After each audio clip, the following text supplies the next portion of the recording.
Good day. For today's blog, we are going to discuss the heart and the arterial system of the frog. So, before studying the arterial system, it's very important for us to study the parts of the heart. Okay, so you have here the heart of the frog. So you have the ventral view of the frog's heart.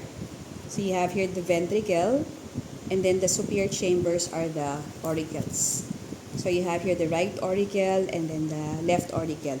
So the term auricle is appropriately used for the superior chambers of the frog's heart because they are a lot smaller compared to the atria of the human heart. So the human heart has the atria and extensions of the atria known as the auricles pa rin, no? So you have here the coronary sulcus, which divides or partitions, the auricles, from the ventricle. Okay. Now, the reason why we are studying the heart is because in tracing the arteries, we have to trace them coming from the base. Okay, and the base of the heart, this one. Okay, this is the conus arteriosus. Conus arteriosus or bulbus arteriosus. So it's like a cone or it's like a valve. And then from the conus arteriosus, you have here the truncus arteriosus or the ventral aorta. So truncus, so it's because it's like a trunk and the trunk gives off branches. Okay? So from the truncus arteriosus or the ventral aorta, you have here the aortic arches. Okay?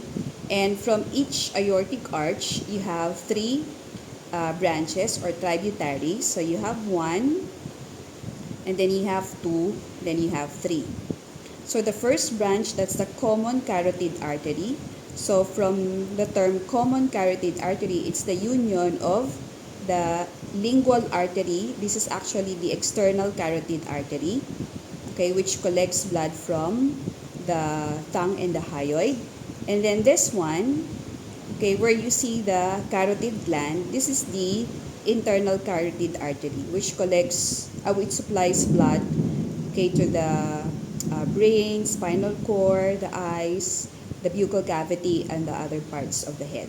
Okay, so the location of the carotid gland tells us that is the internal carotid artery because the carotid gland, one of its functions is to regulate the flow of blood going to those areas. Okay, now the second branch of the aortic arch is the systemic arch. So it now supplies oxygenated blood to the body systems. Okay, and then the third is the pulmocutaneous artery, which supplies blood to the lungs and the skin. Okay, so the reason we are discussing the heart, the base of the heart, it's because we are preparing ourselves for the discussion of the arterial system. So here. Okay, so we have here the arterial system of the frog. So the red color is utilized to indicate arteries because arteries carry oxygenated blood from the heart to the rest of the body. Okay, so here you have here the heart again. You have here the conus or the bulbus arteriosus.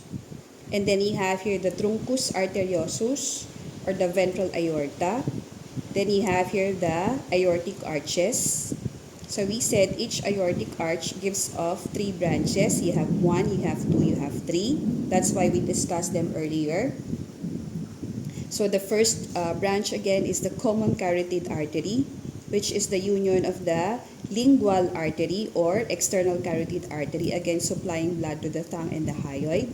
Okay, so again this one, where you can see the carotid gland, this is the internal carotid artery supplying blood to the brain, spinal cord, you have eye, the buccal cavity, and the other parts of the head. That's why I made some necessary corrections to the labeling. Okay, and then this is the second branch. This is the systemic arch. Okay, another branch here. But before this, let's try to see the third one. You have here the pulmocutaneous artery. So from its name, pulmocutaneous artery, nawala siya, no? So it's a union of the cutaneous artery, okay, supplying blood to the skin, and the pulmonary artery supplying blood to the lungs. So if these two fuse or join, they now form the pulmocutaneous artery. Okay? Now going back, we have here the systemic. Okay, you have here the right systemic arch and you have the left systemic arch.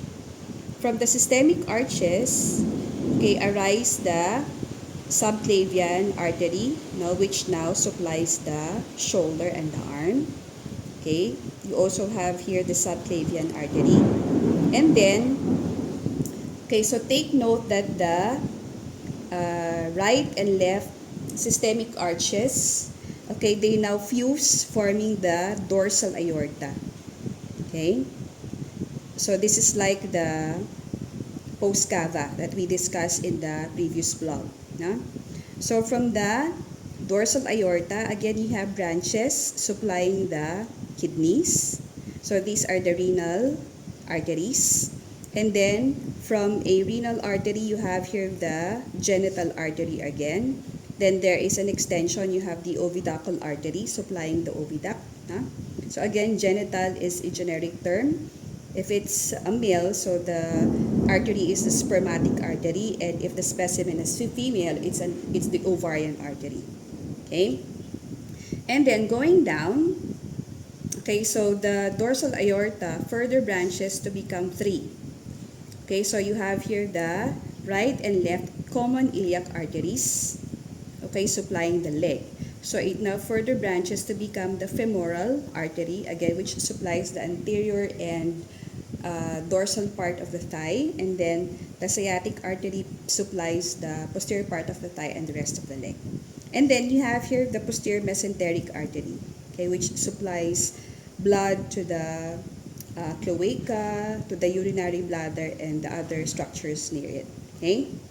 And then, going back, okay, right after the fusion of the aortic arches, the systemic arches, okay, to form the dorsal aorta, the dorsal aorta again gives off another branch. Okay, and this is the ciliaco-mesenteric artery. Okay? Ciliaco-mesenteric artery because it now branches to become the celiac and the anterior mesenteric. Remember, you have here the posterior mesenteric. Huh? So the celiac artery further branches to become the hepatic, supplying the liver.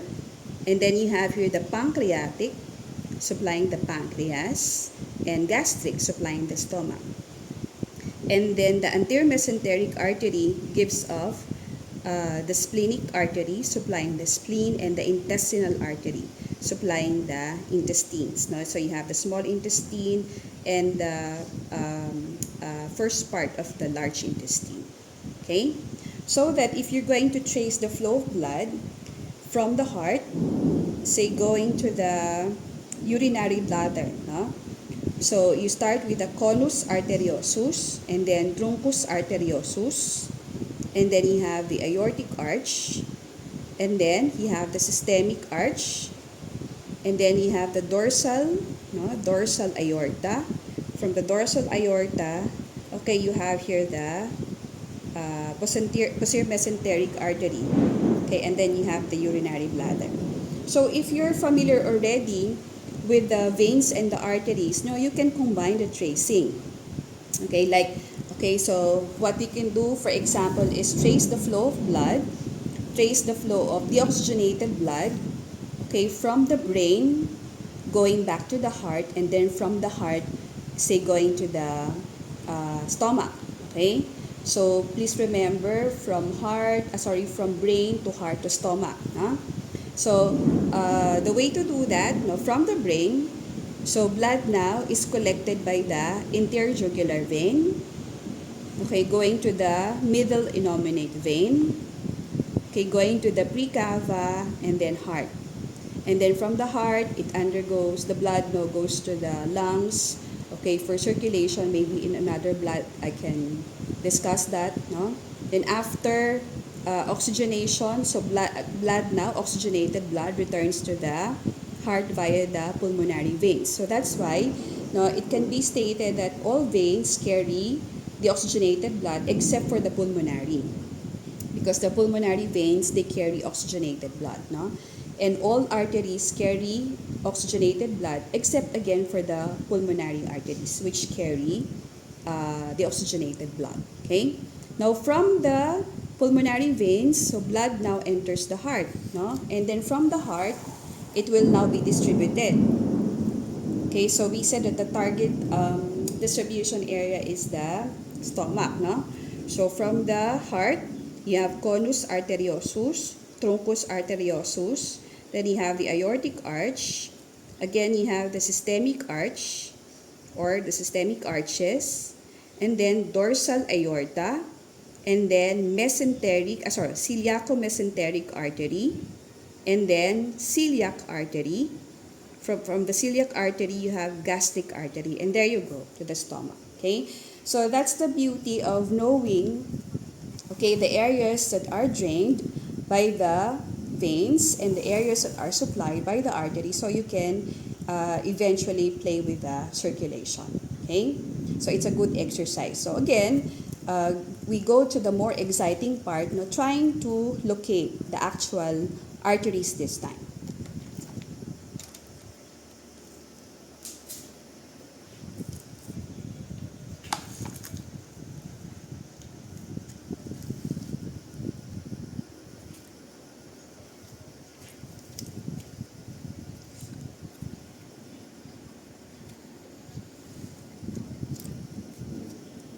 Okay, so you have here the heart. Okay, so before we study the arteries, okay, so we have to clean the heart again. Okay, so you have to remove you have to cut, no, and remove the pericardium, and then you start with the base, so you start cleaning. Okay, so you can actually hold the heart.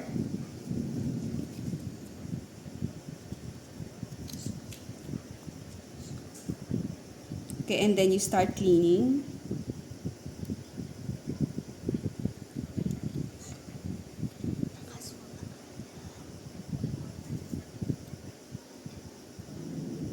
Okay, so while you are cleaning, you can actually, yan, no? You can appreciate already the base.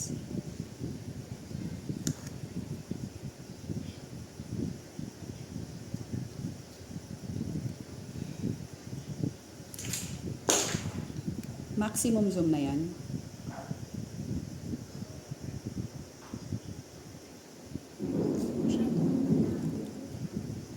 Okay, so you have here the conus arteriosus. Okay, the conus arteriosus or the bulbus arteriosus. And then you have here the ventral aorta or the truncus arteriosus. And then you have here the aortic arches. Okay, so from the aortic arches, okay, you try to clean again. So I really wanted to show the cleaning, no? So that you can appreciate. So it would take a longer time, but it would be better. Okay, so you have to clean until you see the 3 branches.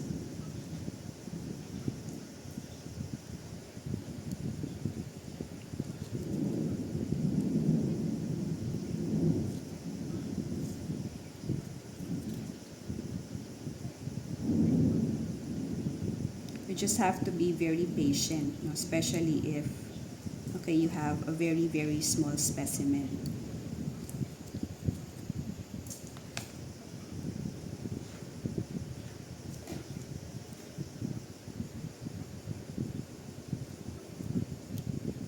And the reason why Okay, we are studying the veins first. Is that, okay, when we study the arteries, now we have to severe some of the veins.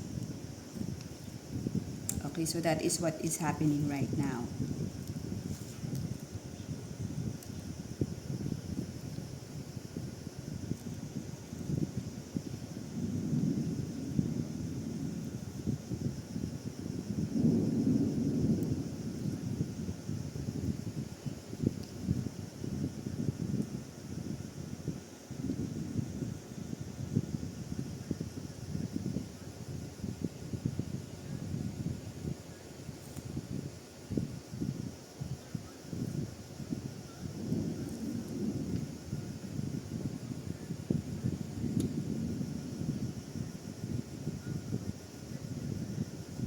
You just have to be patient.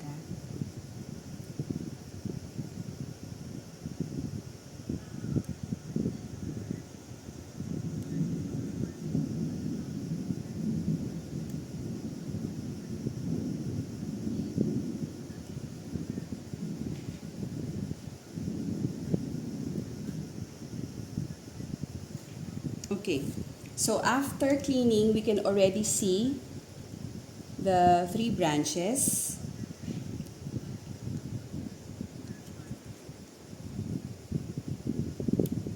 Okay, so you can appreciate that by pulling the heart, okay, and also the lungs, no? So this is again the aortic arch. So it gives off three branches. You have one, okay, and then you have there two, okay, that one, okay, two, okay, and then this is the third one, okay. So the first one, this is the common carotid artery. Okay, and then you can see here a very thin branch. This one.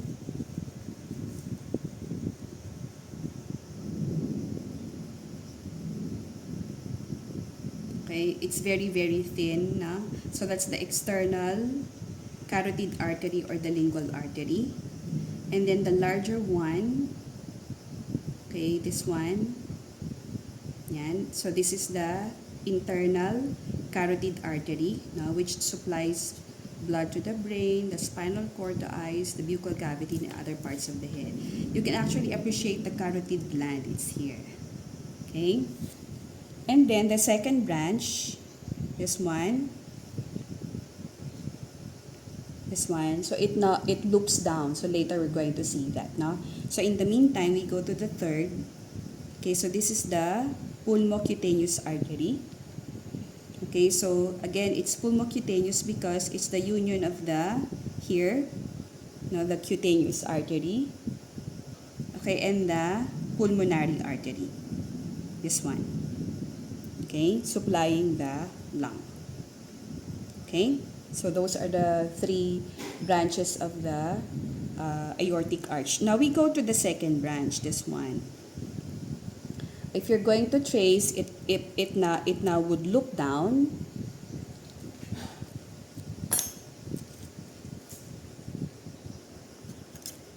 And for you to be able to see that,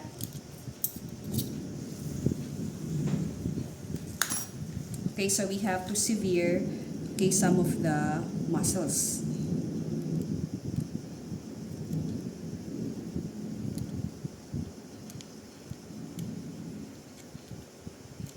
And some of the internal organs.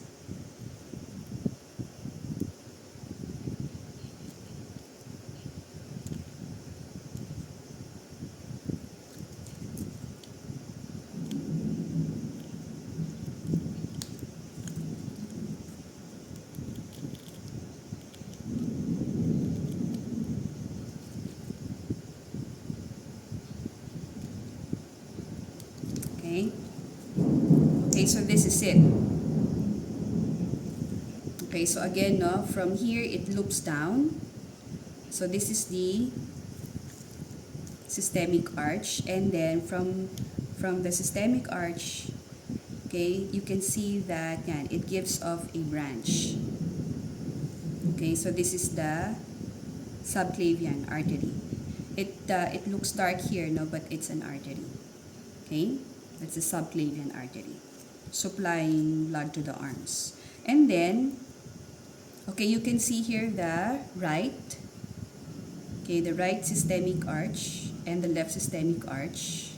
Okay, they now fuse, okay, to become the dorsal aorta. So you can appreciate that if you're going to turn the organs.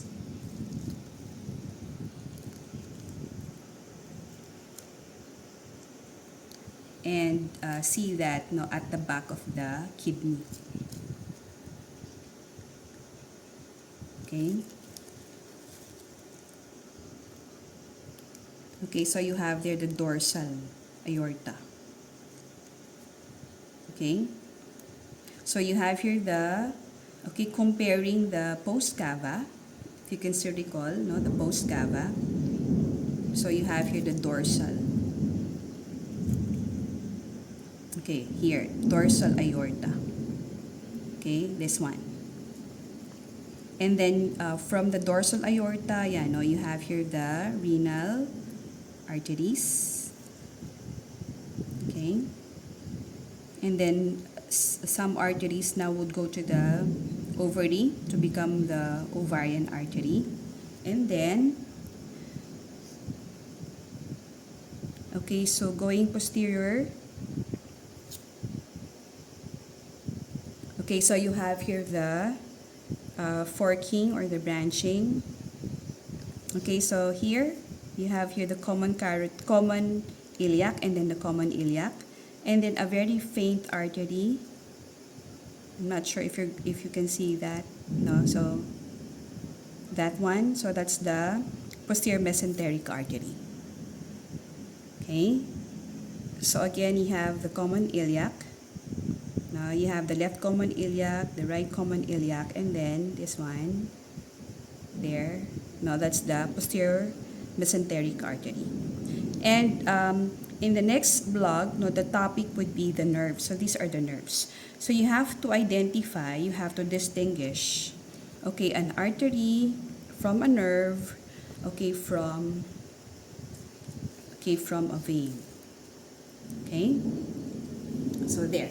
And then, we said earlier that, okay, after the joining or the fusion, okay, after the joining or the fusion of the systemic arches, okay, you have here the dorsal aorta, there, no? And you have a branch, this one, okay, that actually, no, again, this came from the dorsal aorta. Okay, so this is the ciliaco-mesenteric artery. Okay, and then going up, you have the celiac artery. Then going down, you have the anterior mesenteric artery. So you have to trace again, no? So from, okay, the celiac artery,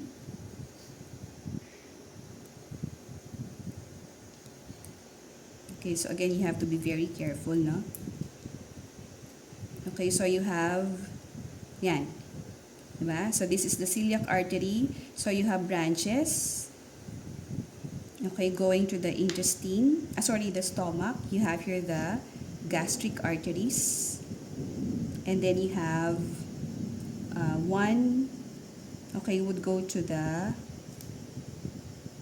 okay, ito. So I think this is the pancreatic, this one. Okay, kasi you have here the pancreas. And you have to trace, no, the one going to the liver. So again, it's somewhere here. So liver. So pwedeng, ayun, ano? Okay. And then, okay, from the, okay, anterior mesenteric artery, okay, ito, you have, yan, splenic artery. There, no? And then you have, of course, you have the intestinal. Yan, going to the intestines. Okay? So that would be it, no, for the arterial system of the frog. So in the next vlog, I'll be discussing about the nerves. Okay? Thank you very much.